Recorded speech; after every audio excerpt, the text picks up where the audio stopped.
शांत, हरे भरे गांव में रामू नाम का एक गरीब किसान रहता था। गांव के किनारे उसका छोटा सा कच्चा मकान था, जिसके सामने एक छोटा सा आंगन और पीछे थोड़ी सी जमीन थी, जो ही उसकी रोजी रोटी का मुख्य आधार थी। उसी पर वह खेती करता था, उसी से उसके परिवार का पेट भरता था। रामू अपनी गरीबी के बावजूद बहुत मेहनती, ईमानदार और दयालु था। उसकी पत्नी गौरी भी सरल स्वभाव की महिला थी, जो कठिन हालात में भी मुस्कुराना जानती थी। उनके 2 बच्चे थे, एक बेटा मोहन और एक बेटी गीता।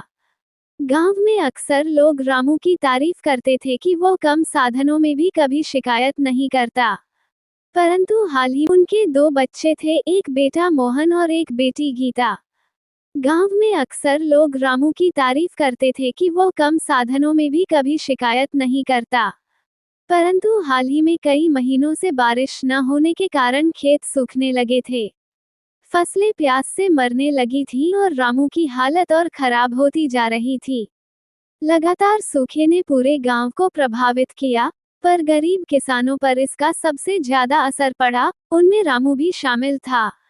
उसकी कपास और बाजरे की फसल लगभग बर्बाद हो चुकी थी।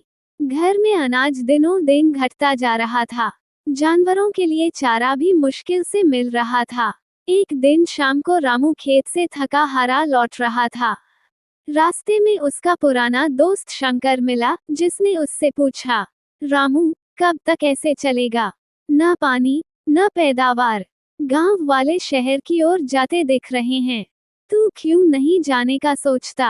रामू ने धीमे स्वर में जवाब दिया, शंकर, मेरा तो मन ही नहीं करता गांव छोड़ने का। यही मेरा घर है, यही मेरे पूर्वजों की मिट्टी है। पर हालात ऐसे ही रहे तो शायद मुझे भी सोचना पड़े। यह बातें कहते हुए रामू की आंखों में नमी झलकने लगी।